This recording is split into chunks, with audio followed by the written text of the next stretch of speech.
pride myself on watching, consuming a lot of personal finance content, and this is something I did not know about until today. Did you know there's two competing credit score standards? One is called FICO and one is called, hold on, let me figure out what this other one, Vantagescore. The other one's called Vantagescore. The only way I even figured this out was because, so your credit cards, this feels so elementary. Like, how do I know my credit score? Where can I look up my credit score? It feels so elementary that I honestly just ignored it for a long time, and I hated even like Googling for it, even though I love learning everything about lending. I love learning everything about lending, about real estate, about how to get mortgages. Like, I love all that stuff. But the reason why I never like dove into how do I get my credit score was because I felt like if you were just doing the big pieces right, it would just kind of like work out in the end. And so I would always just take whatever the kind of like, the credit card portal gives you one.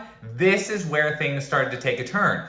My score kept bouncing up and down randomly inside the one from my credit card. And I'm like diving in deeper onto it. And it's like credit score provided by Vantagescore. And I'm like, what is Vantagescore? Like I knew there was 3 credit bureaus. I understand there's 3 credit bureaus, Experian, TransUnion, Equifax. I understand that the reports are slightly different from all 3. Understand that. Understand there's a little variability.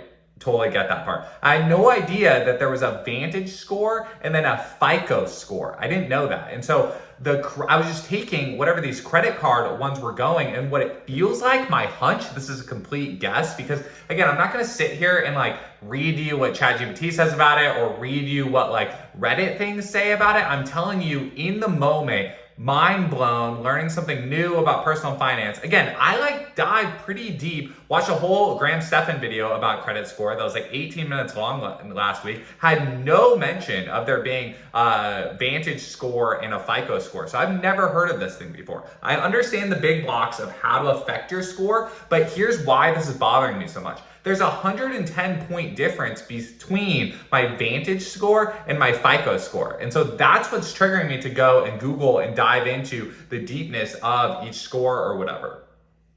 Oh, but back to the whole thing of why I haven't like dove in on how to get the official score, because I don't like how everyone's trying to get you to buy their package on how to get it. It's kind of this like, it's so weird. And then now what this is making me think is some of the credit cards that show you your score, maybe they're like cheaping out by showing you the Vantagescore instead of your real FICO score. Because then I started to search, and some credit cards show you your real FICO score for free in their app. But then the ones that I had been like referencing previously, I hadn't noticed that some would show Vantage, some would show FICO. And there's a wide difference between both of these. So today I actually downloaded the Experian app for the first time. And again, I don't know how I feel about this. Like, I don't know about how, because they're already immediately selling financial products, like selling bank accounts, selling credit cards within the app. And it's like, I just want to understand how the algorithm works. Like, I just want to understand how the credit algorithm works and get my score. There's another thing called My FICO, I guess, and that one feels official. They're like, oh, this is your score from the official people that made FICO or whatever, but then you still have to pay, which is fine. Like I'm all for paying for services, but it's like when a credit score is so central to kind of your life and your personal finances and like your optionality in life, it feels like there should be like a neutral way to just gain access to it.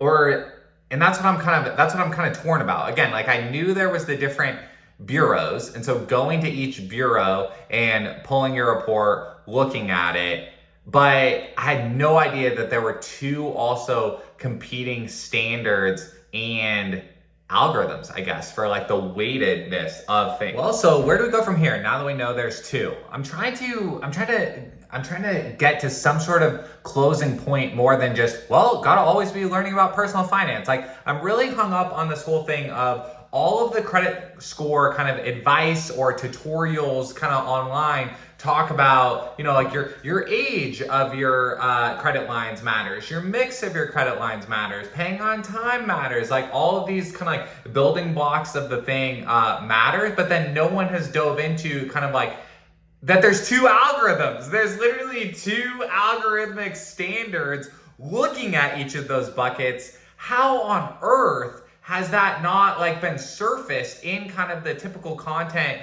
that I'm like accustomed to watching? Like that's mind blowing to me, because there's even I stumbled upon an even a little bit of a deeper thing that I'm hesitant to even like it compounds it. Apparently there's like Vantage like 1, 2, 3, and then there's also FICO like all the way up to 9 now. So then it's like wherever you're paying to get your credit score from, you have to understand, am I paying for the FICO 9, like the most updated one?